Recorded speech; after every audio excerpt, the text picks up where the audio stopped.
Hello everyone, this is Manita. आपका स्वागत है मेरे YouTube channel guide with Manita पर। तो आज का हमारा टॉपिक है कैश फ्लो स्टेटमेंट, जिसमें आज हम देखेंगे कैश का फ्लो, यानी कि कंपनी में कैश का फ्लो कैसे होता है। तो इसी के साथ स्टार्ट करते हैं अपनी अकाउंटिंग जर्नी। Let's go.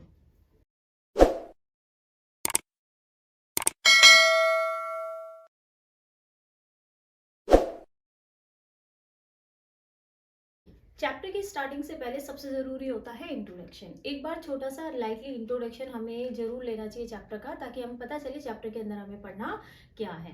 और उसी के साथ बनते हैं मोस्ट इम्पॉर्टेंट क्या, आपके नोट्स, जिसमें से आपके 1-1, 2-2 मार्क्स के क्वेश्चन निकल कर आते हैं। तो नोट्स जरूर बनाएं, ताकि नोट्स के साथ साथ देखो वो आइटम पता चलते हैं जो चैप्टर के अंदर प्रैक्टिकल क्वेश्चन सॉल्व करने में हमें हेल्प करेंगे। ठीक है, नोट्स की हेल्प से 1-1, 2-2 मार्क्स के क्वेश्चन इजीली सॉल्व हो जाते हैं, क्योंकि 1-1, 2-2 मार्क्स के आते हैं तो जो हम बोलते हैं ना आपको, उसी में से कुछ ना कुछ आना होता है। तो एक बार जब आप पढ़ लेते हो तो ईजी हो जाता है कि हाँ, मतलब लास्ट में हाँ नोट्स बना रखे, एक बार उसको देख लो, उससे पता चल जाएगा थ्योरेटिकल पार्ट में इतना है। ठीक है, तो चलिए स्टार्ट करते हैं। पहले देखिए, कैश फ्लो स्टेटमेंट आपकी थर्ड बुक में से है। कौन सी बुक है? Financial statement. क्या है हमारा? Financial statement. तो आपने फाइनेंशियल स्टेटमेंट 11th में भी पढ़ा है एक chapter, financial statement and financial statement with adjustment.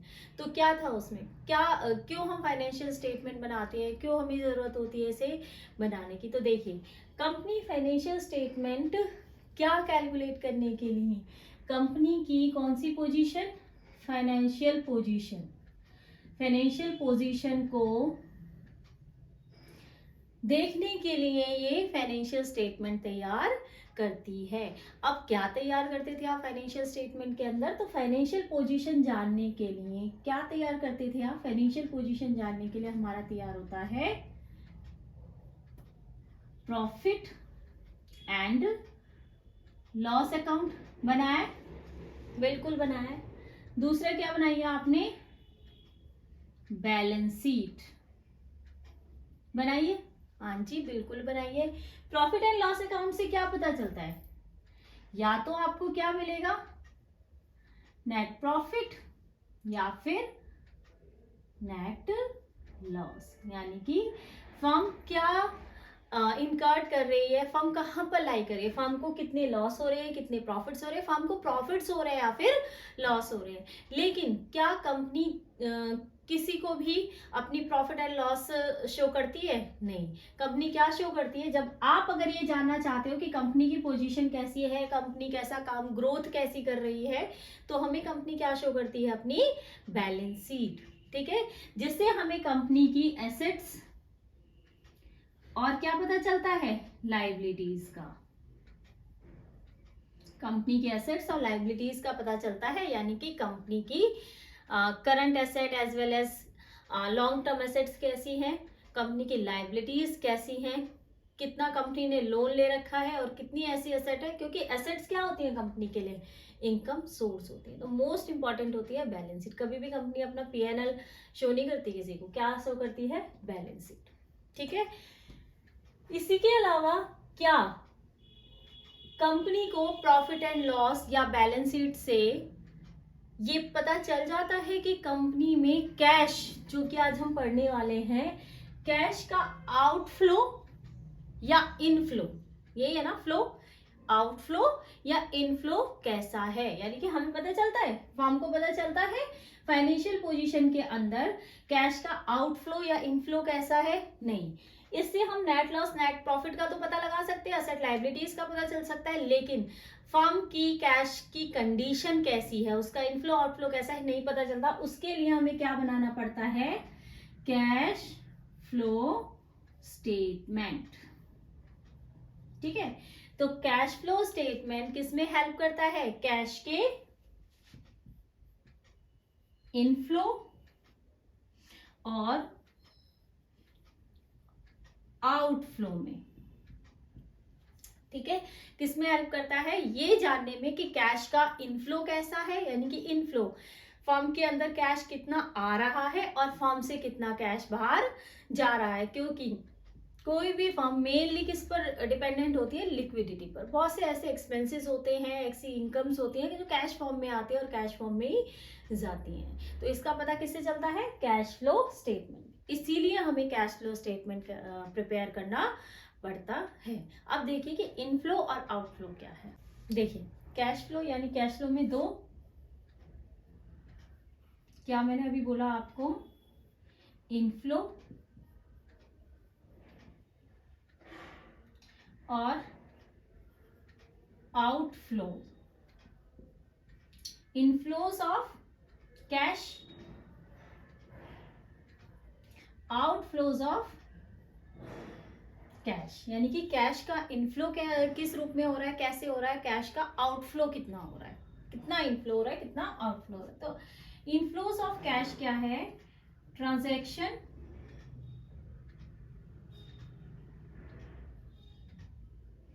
that result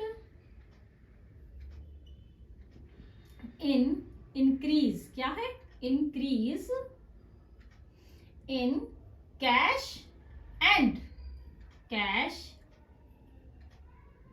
equivalents, ठीक है, as inflow of cash, ठीक है। आउटफ्लो का मतलब क्या हो गया, अगेन वो ट्रांजेक्शन, कौन सी ट्रांजेक्शन, वो ट्रांजेक्शन जो हम बिजनेस फॉर्म के अंदर करते हैं, वो transaction that result in decrease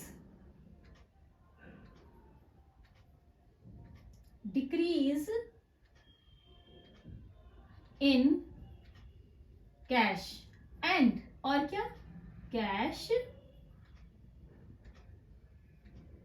equivalent, cash equivalents, ठीक है। यानी कि वो ट्रांजेक्शन जिससे कैश इंक्रीज होता है, इनफ्लो ऑफ कैश होता है, वो ट्रांजेक्शन जिनसे कैश डिक्रीज होता है, that is outflow of cash. कहने का मतलब क्या है, अगर आप मान लो कोई चीज सेल कर रहे हो, आपने कैश सेल करा, जब कोई सामान आपने सेल कराया तो स्टॉक गया, गुड्स गया, लेकिन आएगा क्या, फर्म के अंदर इन क्या हुआ है, cash, that is inflow of cash. Outflow, अगर आपने कोई चीज कैश परचेज करी है, कैश परचेज करी है, दैट्स मीन कि आपके फर्म के अंदर क्या आया है, गुड्स आए, लेकिन आउटफ्लो किसका हो रहा है, कैश का, that is outflow of cash. Cash किस फॉर्म में बाहर जाता है, कैश किस फॉर्म में अंदर आ रहा है। अब देखिए एक्सपेंसेस पेड इन कैश, अगर आप कोई एक्सपेंसेस कैश में पेड कर रहे हो तो क्या होगा, कैश का आउटफ्लो। उसी के अगेंस्ट कैश रिसीव अगर हो रहा है इन फॉर्म ऑफ, किस फॉर्म में रिसीव हो सकता है, इनकम यानी कि इंटरेस्ट, इंटरेस्ट की फॉर्म में, कमीशन की फॉर्म में, और अगर किसी डेटर्स ने आपको पेमेंट कर दिया है फर्म को तो उस फॉर्म में कैश रिसीव हो सकता है, ठीक है। तो ये क्या होगा, इनफ्लो ऑफ कैश होगा। तो ये है हमारा inflow and outflow of cash. इससे आगे आइए, इसमें आपने देखिए एक चीज आपने दोनों में पढ़ी है, मैंने रफ कर दिया इसको, एक चीज आपने दोनों में पढ़ी है, cash and cash equivalent. Cash and cash equivalent को समझना मोस्ट इंपॉर्टेंट है, क्यों, क्योंकि ये जो पूरा हमारा कैश फ्लो स्टेटमेंट है ना, इसी पर बेस है, कैश एंड कैश इक्विवेलेंट। अब ये कैश एंड कैश इक्विवेलेंट क्या होते हैं, उससे पहले ये देखिए कैश फ्लो स्टेटमेंट का मीनिंग क्या है। ये तो हमने कर लिया कि भाई कैश फ्लो स्टेटमेंट में आउटफ्लो और इनफ्लो होता है, लेकिन अभी आप देखिए मीनिंग। देखिए कई बार मीनिंग पूछ लेते हैं, कैश फ्लो स्टेटमेंट का मीनिंग क्या होता है। तो जो मैंने अभी बताया था एक छोटा सा इंट्रोडक्शन था, अब इसकी मीनिंग पर आइए कि मीनिंग क्या होता है इसका। तो मीनिंग अगर पूछ लेते हैं तो आपको क्या लिखना है, मीनिंग के अंदर cash flow statement is statement, कौन सी स्टेटमेंट है, वो स्टेटमेंट है, is statement that shows inflow यानी कि inflows and outflows of क्या, cash, cash and cash equivalent during an accounting period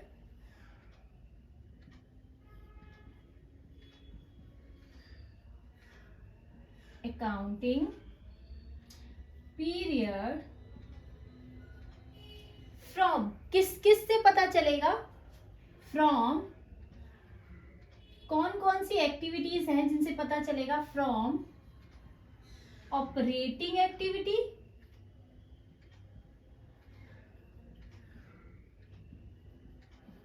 okay, investing activity, then financing activity.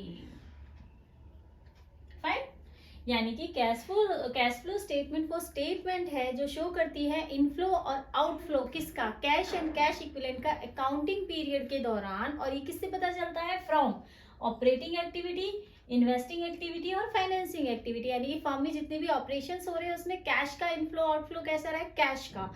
आप ये बात याद रखना, कैश फ्लो स्टेटमेंट बना रहे हैं इसलिए कोई भी क्रेडिट उधार बेसिस में कुछ भी नहीं लिया जाता, कैश का देखा जाता है। जो चीज कैश टर्म में है वही लेंगे। आप किस हिसाब से लेंगे, कैसे कैसे लेंगे, तो जब हम ये तीनों एक्टिविटीज करेंगे ना, जो मेन आपको करना है इस चैप्टर में वो यही है, ऑपरेटिंग एक्टिविटी, इन्वेस्टिंग एक्टिविटी और फाइनेंसिंग एक्टिविटी। पहले इनको सेपरेटली करेंगे, फिर एक फुल फ्लैज अकाउंट बनेगा तीनों का कंप्लीट। फाइन, अब यहाँ देखिए क्या, कैश एंड कैश इक्विवेलेंट। मैंने आपको बताया ये बार बार आपका जो वर्ड यूज हो रहा है cash and cash equivalent, ma'am इनमें क्या डिफरेंस है। तो देखिए कैश और दूसरा क्या है, कैश इक्विवेलेंट। कैश आपको पता है cash in hand, cash at bank, cash में आता है, ठीक है, कैश में आता है। और cash equivalent, equivalent means cash के इक्वल। तो अब इसको देखते हैं, ये मोस्ट इंपॉर्टेंट है आपका पूरे चैप्टर के लिए, कैश एंड कैश इक्विवेलेंट क्या है। तो अब इसको देखते हैं, ठीक है। कैश एंड कैश इक्विवेलेंट्स या इक्विवेलेंट्स के अंदर क्या क्या इंक्लूड होता है। देखिए कैश तो आपको पता है कैश इन हैंड, कैश में ही आएगा। कैश के इक्वल जो चीजें, जो आइटम्स होते हैं वो कहलाते हैं कैश इक्विवेलेंट्स या कैश इक्विवेलेंट्स।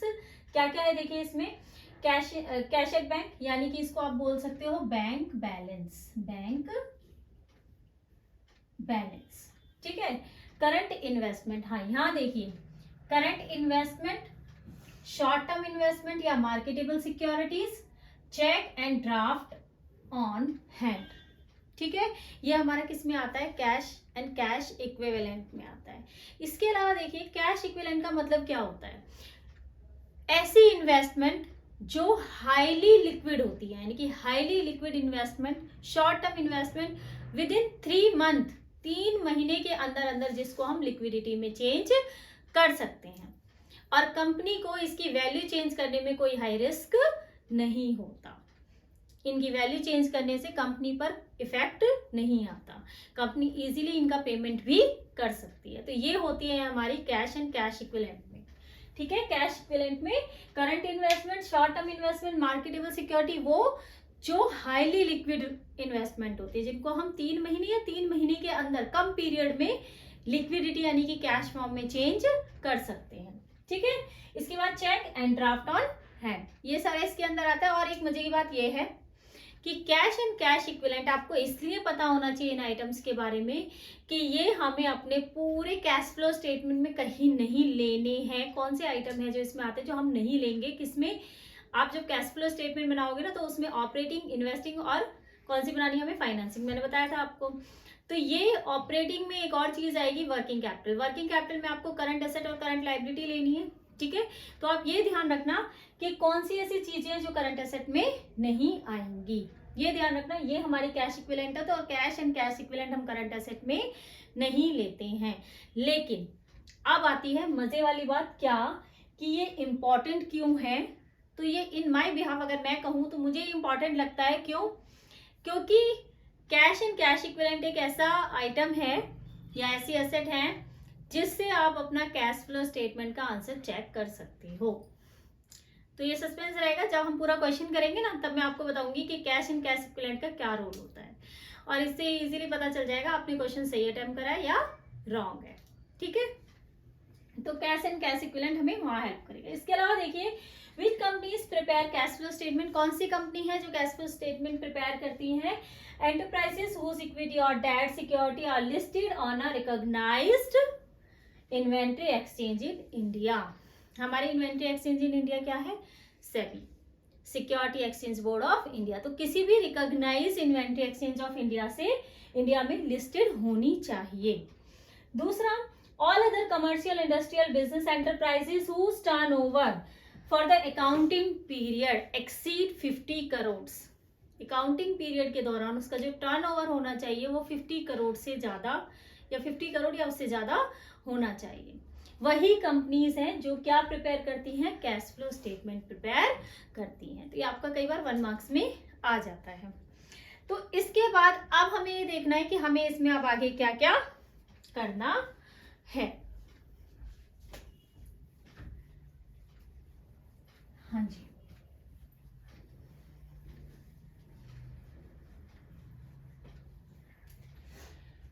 तो अब जो आइटम्स है जो हमने कर लिया है वो देखिए, मीनिंग हमने कर लिया, ठीक है जी, कर लिया। इसके बाद कैश एंड कैश इक्विवेलेंट क्या होता है, या फिर मैं कह दूं इनफ्लो और आउटफ्लो क्या है, आउटफ्लो ऑफ कैश क्या है, हो गया, ठीक है। इसके बाद हमने कैश एंड कैश इक्विवेलेंट कर लिया, इक्विवेलेंट्स हो गया, हो गया। अब देखिए इसमें कौन से मेथड्स यूज होंगे। इसको करने के बेसिकली आपके 2 मेथड्स हैं। एक है आपका direct method, okay, second one है हमारा इनडायरेक्ट मेथड। तो हम इस कैश फ्लो स्टेटमेंट को प्रिपेयर करते हैं जो हमारी बुक में दे रखा है इनडायरेक्ट मेथड से। डायरेक्ट मेथड से इसको हम प्रिपेयर नहीं करेंगे। अब हमें इसमें जो मेन चीज, मतलब ये मेथड्स यूज किस में करना, हमें बेसिकली बनाना क्या है। तो यहाँ देखिए मैं एक छोटा सा फॉर्मेट आपको देती हूँ। कैश फ्लो स्टेटमेंट हमें बनाना है, ठीक है। मैं अभी रफ फॉर्मेट आपको बता रही हूँ जो हमें इसमें बनाना है, फाइन। तो इसमें आप 3 एक्टिविटीज कैलकुलेट करेंगे। पहली, cash flow from operating activity, fine. Second, ये कंप्लीट हो जाएगी, इसको डबल लाइन से क्लोज करना है। Second, cash flow from investing activity, ठीक है। ये कंप्लीट हो जाएगी, इसको हमें फिर अगेन डबल लाइन से इसको क्लोज करना है, फाइनल देना है, ठीक है। इसके बाद आती है हमारी third one, cash flow from financing activity, ठीक है। अगेन इसके कंप्लीट होने पर हमें इसे अगेन डबल लाइन से क्रॉस देना, मतलब क्लोज करना, कंप्लीट करना, ठीक है। तो ये 3 अकाउंट इसमें बनेंगे, ए, बी और सी। ये हमारा कंप्लीट फुल फ्लैश अकाउंट होगा जो हम बनाएंगे, लेकिन उससे पहले हम इनको 1 बाय 1 कवर करेंगे, 1 बाय 1 इनको कवर करेंगे। देखिए एक शॉर्ट में देखिए नीचे से देखिए एक बार, फाइनेंसिंग एक्टिविटी। फाइनेंसिंग यानी कि आपने अगर 11th में अपना चैप्टर पढ़ा हो ना, फाइनेंशियल मैनेजमेंट का या फाइनेंशियल मैनेजमेंट का, उसमें आपका था कि कंपनी फाइनेंस कैसे कलेक्ट करती है। तो short term, medium term, middle term और लॉन्ग टर्म बेसिस पर। तो लॉन्ग टर्म बेसिस हम ज्यादातर फॉलो करते हैं। लॉन्ग टर्म बेसिस में कंपनी कैसे फाइनेंस कलेक्ट करती है, शेयर्स इशू कर, लोन लेकर, बोरोइंग से, ठीक है। तो इसमें हम वही चीज देखेंगे कि हमारे पास कैश का इनफ्लो किस किस रूप में होता है और कैश आउटफ्लो कैसे होता है। इसके बाद देखिए ये फाइनेंस कलेक्ट किसके लिए किया जाता है, क्यों कंपनी को पैसे की नीड होती है। फर्म के जिस चीज के लिए फर्म स्टैब्लिश करी है उसके लिए जो ऑपरेशंस होंगे, ठीक है, उनके लिए। फाइनेंस को कहाँ कंपनी इन्वेस्ट करेगी? जो इन ऑपरेशंस में हेल्प करेंगे, यानी कि हमें मशीनरी परचेज करनी होगी, माल परचेज करना होगा, रॉ मटेरियल परचेज करना होगा, ठीक है, दैट इज इन्वेस्ट। कंपनी कहाँ कहाँ उसको इन्वेस्ट करेगी, किसके लिए करेगी? ऑपरेशंस के लिए करेंगे, जो फर्म में ऑपरेशंस होंगे। तो ये एक छोटा सा व्यू है इसका, लेकिन जो हम स्टार्ट करेंगे वो करेंगे ऑपरेटिंग एक्टिविटीज से। इसके बाद लास्ट में आपको A प्लस बी प्लस सी करके एक फाइनल अमाउंट निकालना है। और इसी के बाद जब हम कैश एंड कैश इक्विवेलेंट देखें, जो कैश फ्लो स्टेटमेंट है इसके दो बैलेंसेस आपको दिए होंगे, क्लोजिंग और ओपनिंग। तो उसी से हम पूरा क्वेश्चन प्रिपेयर करेंगे, पूरा क्वेश्चन करेंगे, सॉल्व करेंगे। उसमें लास्ट में मैंने आपको बोला था ना, कैश एंड कैश इक्विवेलेंट का एक हेल्प होगी, इसमें बहुत बड़ी हेल्प होगी।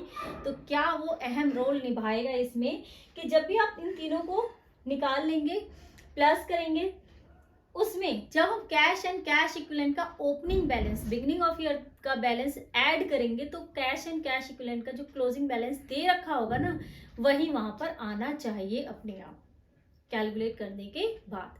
दैट्स मीन कि आपका कंप्लीट क्वेश्चन बिल्कुल ठीक होगा।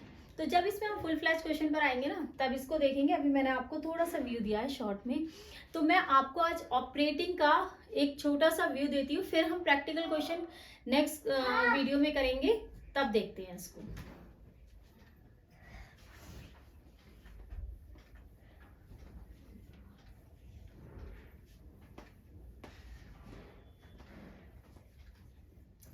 स्टार्ट करते हैं operating activity.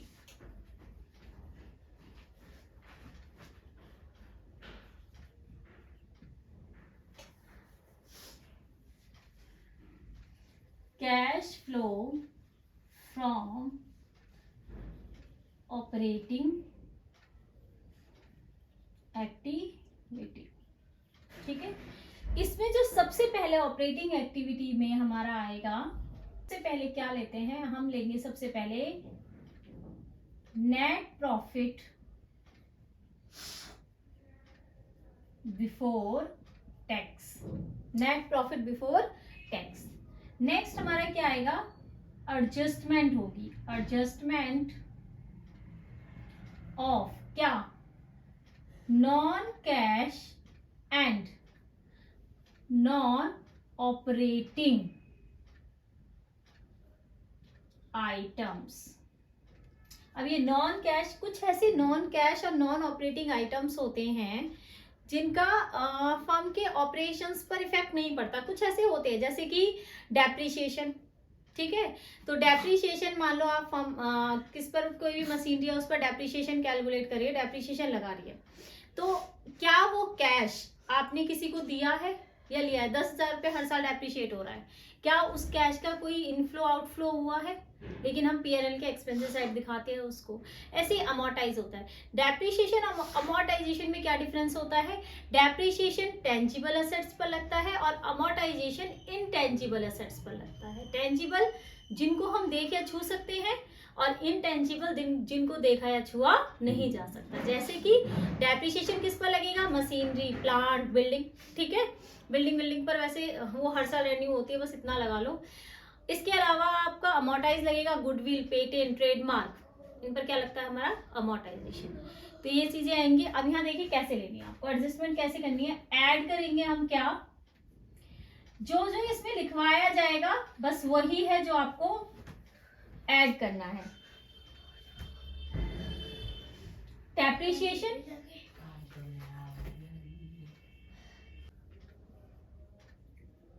Amortisation,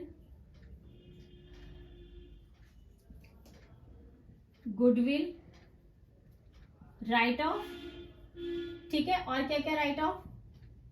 trademark, right of patent. ये अमोर्टाइज में भी आते हैं, मतलब वैल्यू तो कम हो रही है। राइट ऑफ का मतलब भी वैल्यू कम होना होता है, अमोर्टाइज का मतलब भी वैल्यू कम होना होता है। तो अमोर्टाइज लिख दें या राइट ऑफ लिख दें, एक ही चीज आपको लेना है, ठीक है। इसके अलावा आपका देखिए, इसके अलावा और क्या आएगा हमारा? फर्स्ट, सेकंड और आएगा इसमें इंटरेस्ट ऑन लॉन्ग टर्म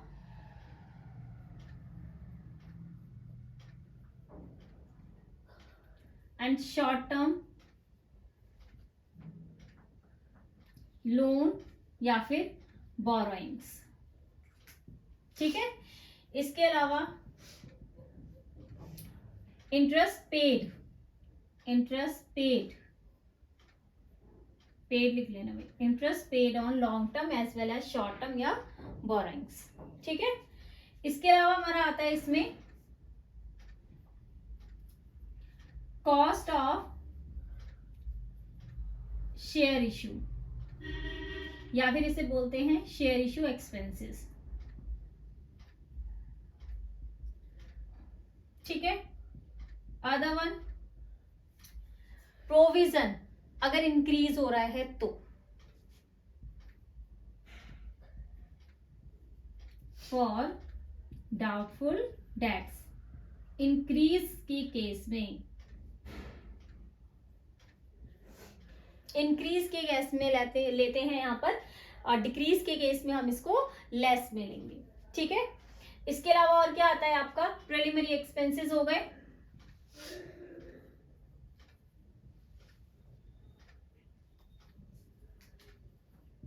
ठीक है, जब भी आपकी कंपनी इनकॉर्पोरेट हुई थी उससे पहले के एक्सपेंसेस आते हैं इसमें। फाइन, हाँ जी, लॉस ऑन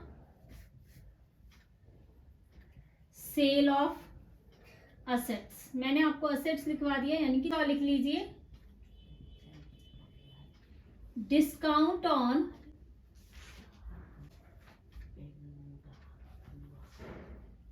इशू ऑफ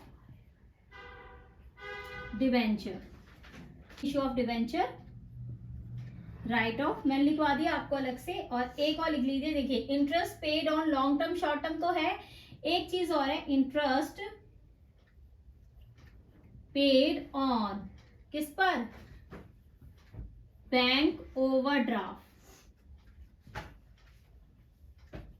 या फिर कैश क्रेडिट,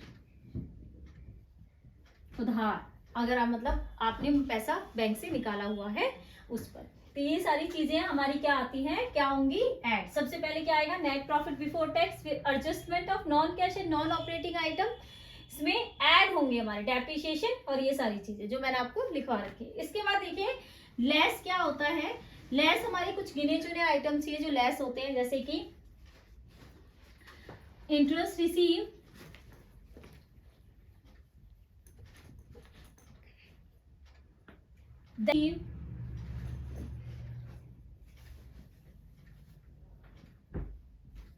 इसके अलावा रेंटल इनकम अगर है आपकी, और gain of sale of assets. Then इधर अगर इंक्रीज हो रही है तब हम इसमें लेते हैं, और अगर डिक्रीज हो रहा है प्रोविजन फॉर डाउटफुल डेट्स, अगर डिक्रीज हो रहे हैं तो हम किस में लेंगे, लेस करेंगे इसको, क्या करेंगे, लेस करेंगे इसको। बाद आता है, देखिए पूरा नहीं हुआ है, मैं इसको रफ करती हूँ, इसके आगे ही आपको कंटिन्यू करना है कि इसके बाद इसमें और क्या आएगा। देखिए इसके आगे इसमें क्या आएगा, कंटिन्यू करते हैं। देखिए ये जब हमारा लेस, जो मैंने आपको लेस आइटम लिखवाए थे, उसके बाद आपका क्या आता है, ऑपरेटिंग, ये लिखना है आपको, operating profit before change in working capital. क्या, before change in working capital. Working capital का क्या फॉर्मूला था, current asset minus current liability ना, बिल्कुल एज इट इज ऐसे ही लेने में करना है, current asset minus current liability. पर कैसे करना है, देखिए इसमें भी आपका एड लेस होगा, एड होगा क्या,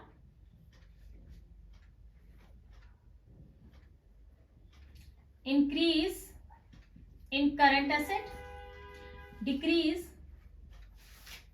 इन करंट लायबिलिटी।